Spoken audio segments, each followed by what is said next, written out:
Assalamualaikum warahmatullahi wabarakatuh. Baik, kami dari kelompok 8 yang beranggotakan Lena Febiola Lovita dengan NPM 1911090088 dan Reni Anggraini dengan NPM 1911090224 dengan dosen pengampu yaitu Bapak Ardian Asyari MPD. Baik, di sini kami akan menjelaskan mengenai materi mengembangkan strategi pendidikan. Materi strategi pembelajaran mencangkup 1. Pendekatan strategi metode teknik dan taktik. 2. Komponen umum. 3. Aktivitas pembelajaran. 4. Metode pembelajaran. Dan yang kelima, media pembelajaran. Materi yang pertama adalah pendekatan strategi metode teknik dan taktik, di mana pendekatan adalah menetapkan arah umum yang jelas dan perinci tentang pembelajaran. Dapat juga dikatakan bahwa pendekatan merupakan sudut pandang bagi guru, dosen, instruktur, ataupun pengembang terhadap proses pembelajaran, seperti pendekatan yang berpusat pada guru, dosen, atau instruktur, dan pendekatan yang berpusat pada peserta didik. Pendekatan yang berpusat pada guru menurunkan strategi pembelajaran langsung, sedangkan pendekatan pembelajaran yang berpusat pada peserta didik menurunkan strategi pembelajaran discovery dan inquiry, serta strategi pembelajaran induktif. Strategi dapat dipahami bahwa keseluruhan rencana yang mengarahkan pengalaman belajar, seperti mata pelajaran, mata kuliah, atau modul. Strategi mencangkup cara yang direncanakan oleh pengembang pembelajaran untuk membantu peserta didik dalam mencapai tujuan pembelajaran. Selain itu, strategi pembelajaran juga dipahami sebagai rencana khusus yang mengarahkan setiap bagian dari pengalaman belajar, seperti satuan atau pelajaran dalam suatu mata pelajaran, mata kuliah, atau modul. Selanjutnya, metode dapat dipahami bahwa cara yang digunakan untuk melaksanakan strategi. Tidak semua metode cocok digunakan untuk mencapai tujuan pembelajaran tertentu. Hal ini tergantung dari karakteristik peserta didik, materi pembelajaran, dan konteks lingkungan di mana pembelajaran berlangsung. Metode-metode yang dapat diterapkan dalam pembelajaran meliputi metode ceramah, demonstrasi, diskusi, simulasi, pemberian tugas, tanya jawab, pemecahan masalah, dan lain sebagainya. Taktik dapat dipahami bahwa cara untuk mengimplementasikan metode. Dengan demikian, teknik harus sesuai dengan metode dan pendekatan. Sedangkan taktik adalah gaya yang diperankan oleh peserta secara individu yang berbeda dengan pendidik lainnya dalam mengimplementasikan teknik atau metode tertentu. Materi yang kedua, komponen umum strategi pembelajaran. Strategi pembelajaran menggambarkan komponen umum materi pembelajaran dan prosedur yang digunakan dalam mencapai hasil belajar.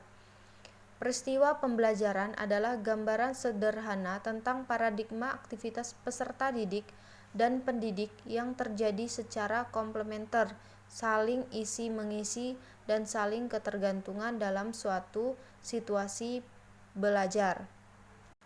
Komponen umum meliputi menarik perhatian, menjelaskan tujuan, mengingatkan pengetahuan sebelumnya, memberi stimulus dan petunjuk belajar, mengembangkan kinerja, memberi umpan balik, dan menilai kemampuan dan meningkatkan pemahaman peserta didik. Yang ketiga, aktivitas pembelajaran. Secara sederhana, aktivitas merupakan tugas dalam pembelajaran yang melibatkan pengalaman dan partisipasi langsung peserta didik. Aktivitas pembelajaran sering disebut dengan kegiatan belajar mengajar atau KBM, yang merujuk pada berbagai aktivitas mulai dari aktivitas pendahuluan, inti, dan penutup. Aktivitas pendahuluan adalah suatu bentuk aktivitas awal untuk memberikan motivasi, menginformasikan pengetahuan dan keterampilan prasyarat yang harus dikuasai. dan tujuan atau standar kompetensi yang akan diperoleh dalam pembelajaran. Aktivitas utama maksudnya adalah sesuatu yang harus ada.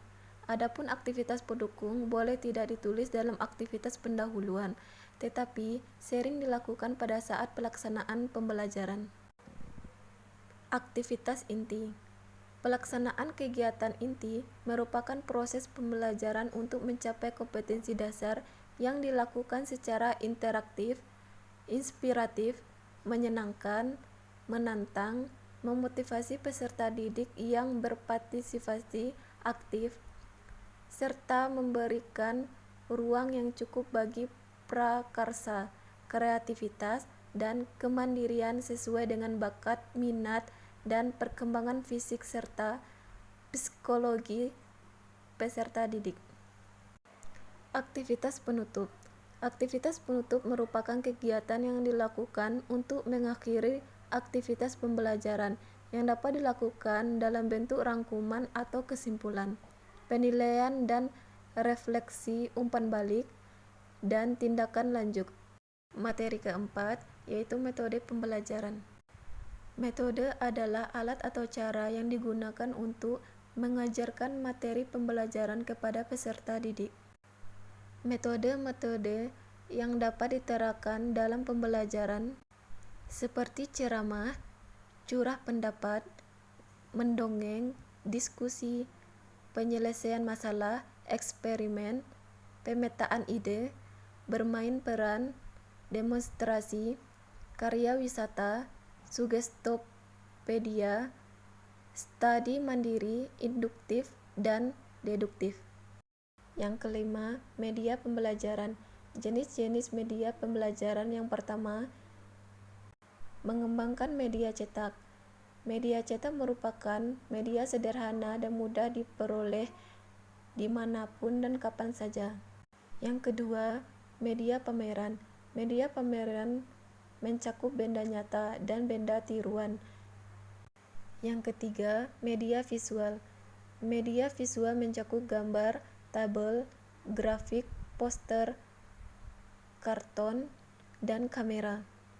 Yang keempat, media audio.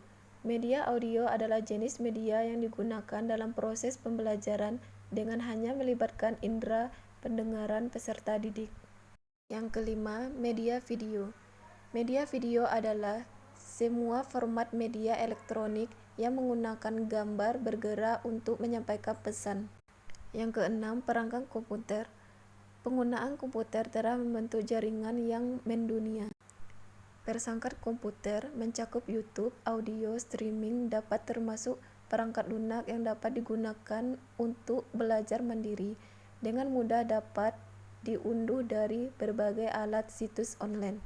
Yang terakhir, media dan jaringan. Multimedia adalah penggabungan penggunaan teks, gambar, animasi, foto, video, dan suara untuk menyajikan informasi.